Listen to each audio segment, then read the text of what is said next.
Obviously, the woman you see in front of you is Katrina Pierson. She is a national spokesperson for Donald Trump. This woman is living in fantasy land. She's going to sit up there and try to bullshit her way through Donald Trump's comments and try to spin it, and then even when it's broken down to her so that a baby could understand it, she still is going to act like she doesn't understand what's being said there, and is going to try to spin his comments about the Second Amendment people doing something after Hillary Clinton is president and is appointing Supreme Court justices. Here we go.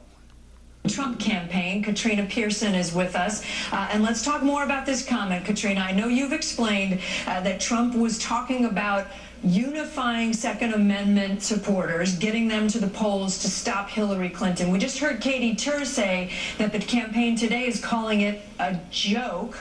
Which is it? Well, I'm not sure where the joke narrative came from, but the campaign itself issued a statement last night talking about the political power of the NRA. This is, after all, the oldest continuous operating civil rights organization in the United States. It's been active for over 144 years. It's one of the top 3 political groups in Washington, D.C., and with 93 million voters and people in the country who own guns legally, there have been massive support for the Second Amendment and for the NRA specifically. I mean, Kate, they have produced documentaries. Yeah, I don't think on anybody how powerful denies that. the NRA is in Washington, D.C. They have a lot of power, but that's not what Donald Trump said yesterday. Let's play the sound again just so we can be really clear on what he said. Hillary wants to essentially abolish the Second Amendment. By the way, and if she gets to pick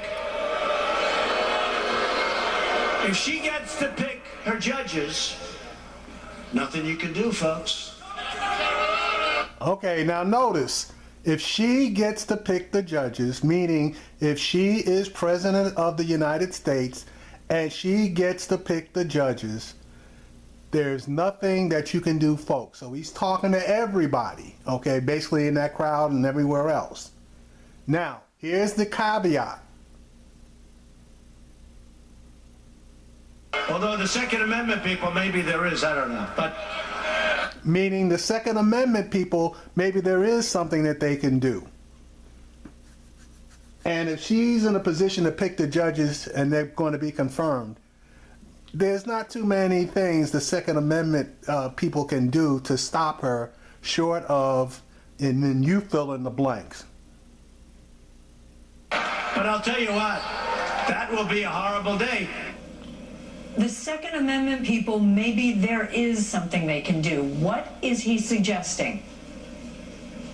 Well, if you complete the video, he also, right after he says that would be a horrible day, he says if Hillary Clinton gets to pick the Supreme Court justices, mainly because the NRA is a bipartisan organization, and that is also left out of the discussion in the media, considering how there are even Democrats who won't touch gun legislation in an election year because the NRA has been able to take out Democrats as well, and even been able to block appointments to high-ranking positions, like with the ATF for that matter.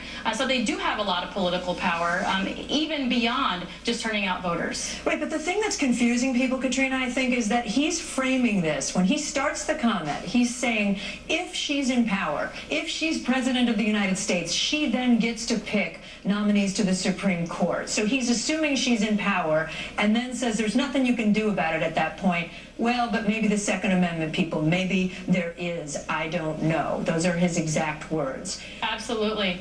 That's the that's part exactly where what I people just think said, he's talking inciting about violence. Democrats. Absolutely not, because the NRA, see, this is the thing, no one is even talking about the power of the NRA on the Democrat side. They have been able to stop senators from appointing people that are hostile towards the Second Amendment, and that's what he's talking about. And that would... No, that's not what he was talking about, because if he was talking about the NRA, he would have said maybe the NRA can do something. He was talking about gun owners, NRA supporters. That's bullshit, Katrina. Be be the only way to stop something like that from happening is if the NRA were able to get out there and stop these senators from approving anyone that was hostile to the Second Amendment, because there's a lot of political power there. No, Katrina, that's not the only way. And the way that most people were considering was to stop Hillary Clinton through the use of violence. That is not the only way. Democrats. So just to be clear, if others on the campaign are telling Katie Tur that this was a joke about violence, you're not saying that. You're not saying it was a joke at all. It wasn't about. I'm not saying that at all. In fact, I haven't seen anyone from the campaign say that it was a joke. The initial statement said nothing about a joke, so I'm not even sure where Katie's getting that information. Let me play some sound, if I can, from retired General Michael Hayden. He's former director, as you know, both the NSA and the CIA, and this is what he said about Mr. Trump's comment. If someone else had said that outside the hall, he'd be in the back of a police wagon now with the Secret Service questioning him. I used to tell my seniors at CIA, you get to a certain point in this business, you're not just responsible for what you say. You're responsible for what people hear. And that might be a good lesson here. So, Katrina, let's assume that you're absolutely correct, that he did not mean to incite any violence. That's not what he was saying. But people heard that. Well, people may have heard that, and it's been reinforced, by the media. And the reason Hillary Clinton is not commenting on it is because she herself did talk about the actual assassination of Obama in 2008. That MSNBC video and the MSNBC video has been released. And that's why she's not talking about it, because even she knows that the inference was not to incite violence against her. This is about Donald Trump. This isn't about Hillary Clinton. You just said people may have heard that. If people heard that, doesn't he have responsibility? Because it's being reinforced by the media. Katrina's not answering the question. She's spinning. People heard that. The question is, if people heard that, shouldn't he have the responsibility to make sure and clarify exactly what he was talking about? And Katrina just wasn't hearing it. And you notice Katrina keeps talking. She's a really good surrogate as far as running her mouth. But as far as actually answering a question, she's just like all the rest of them. They're going to spin, divert, and move away from the actual question that you ask into an area that they're more comfortable with, i.e. attacking Hillary Clinton, which Katrina does consistently. That's the second part of what I said. If you listen to Donald Trump's rallies, Kate, he talks about this at every rally. He talks about this at every rally. If Hillary Clinton is able to appoint Supreme Court candidates against the Second Amendment, there has to be something to stop her. My question is, does he have any accountability for what people hear, for what they interpret as a remark inciting people to violence? If he had control over the liberal news networks, absolutely, but he does not. And that's another reason why we're talking about this today, because they have picked out a piece of what he was talking about in the greater context of a topic he's talked about in every single rally, and that is the power of the NRA, and that is the ability for Hillary Clinton, if elected, would support candidates at the Supreme Court that would actually strip the rights piece by piece from law-abiding citizens and their ability to defend themselves. Yeah, but Katrina, this is the first time that he said maybe the NRA supporters or people can do something about it. That's the very first time he's made that comment. Yes, he has talked about the Second Amendment in general terms and how he would protect the Second Amendment.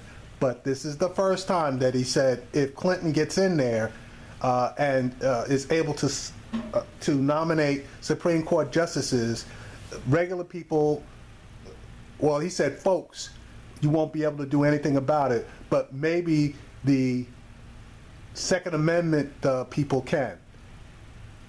You gotta be specific with this chick, and then you gotta lay on her. This moderator needs to take a page out of Joy Reid's book, cut her off, basically put an answer in her mouth, and then let her try to come back against it.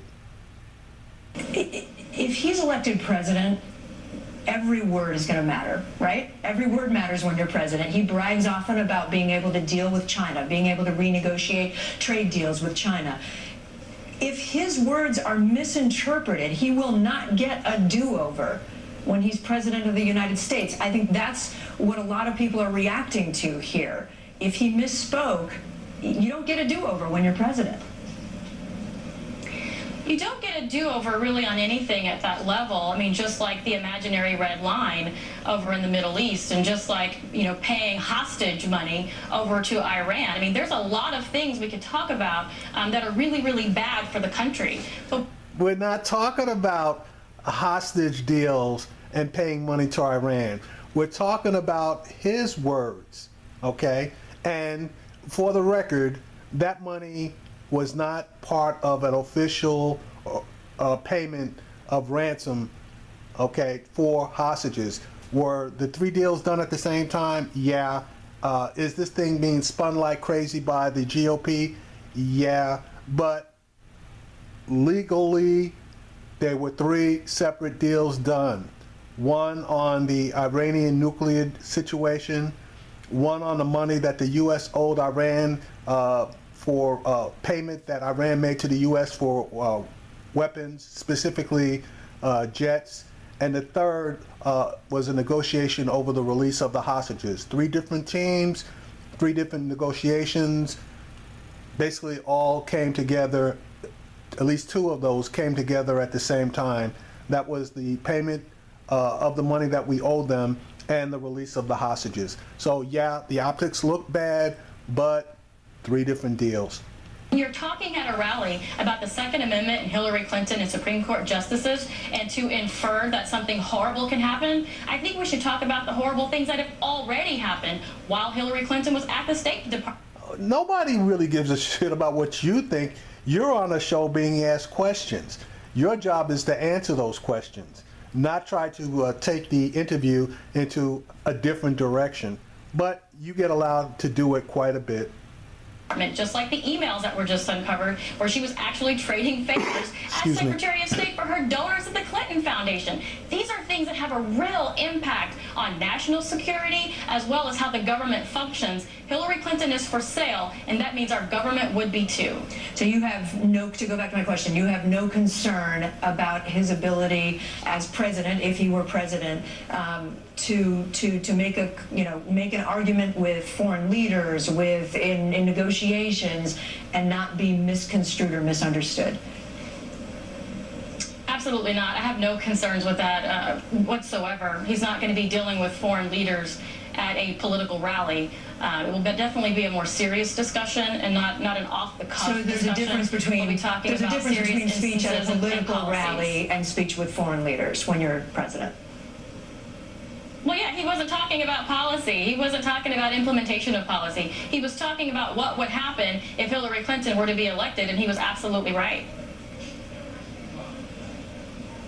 I'm speechless because I'm trying to follow your logic here, Katrina, and I'm having a hard time.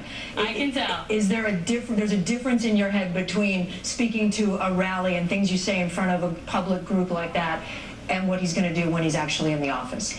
You know, I really don't see Barack Obama sitting and telling us exactly what happens in his private discussions with foreign leaders. I mean, the administration's already admitted to lying to the American public about the Iran deal. We already know Hillary Clinton lied to the public about what happened in Benghazi and lied to the faces of the families who died in Benghazi. There were very different things being said. But see, she needed to cut her off right there and say, there have been obviously numerous Benghazi committees formed, and even the GOP is not accusing her of lying, and that is in fact the case. And the same thing as far as Barack Obama is concerned. Nobody has the balls to accuse anybody of lying. Now, the only thing Clinton's being accused of lying about is her emails. So, but this lady doesn't know how to cut her off. Behind the scenes that were being said out in public, wouldn't you agree? Let me ask you about one other thing before I let you go. Hillary Clinton is hiring, we reported yesterday, in states like Arizona and Georgia. They're hiring crews on the ground. There are people on the ground. Those are states that have been traditionally, well, haven't been Democrat since the 90s, haven't been won by a Democratic presidential candidate since Bill Clinton. She's investing in those states. Are you losing this election? No, not at all. Donald Trump is investing in states that have been won by a Republican for a very long time. This is going to be a very close election. Mr. Trump does have the right policies for many people. That's why you've seen tens of thousands of Democrats supporting him in blue states, as well as leading Hillary with independents to this day. Because this is a very serious election, and it is about who is going to tell us the truth and who is going to sell off more of our government, whether or not you're talking about classified material or access to oil refineries. Katrina Pierson is living in a dream world. Apparently, she doesn't get the polls from across the country, which indicate that Trump is down in some polls as much as 10 points nationwide. Yes, Mr. Trump is investing in states like Pennsylvania and Ohio and Florida and Wisconsin. Why? Because if he loses Ohio and Pennsylvania and states like Wisconsin, there is no way for him to get to 270 electoral votes. So his job is to try to turn blue states red. That's why he's investing. Clinton doesn't need Georgia. She doesn't need Arizona. But because she's doing so well every place else, they are widening their view of what states they can actually turn. So Katrina, nice try, but no sale. Pierson with the Trump campaign, thanks for being with us. Great to see you, Kate.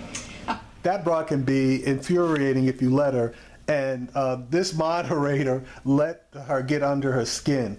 I just wish, I'm serious, I just wish I could sit there, because what you got to do with this chick is you got to hold her on point, and every time she starts rolling off point, you got to jump in there, over talk her to bring her back to the subject that you want to talk about. Because if you let her, she's just like, actually she's better than Giuliani, because Giuliani, that guy is a pain in the neck, and you can never keep him on point.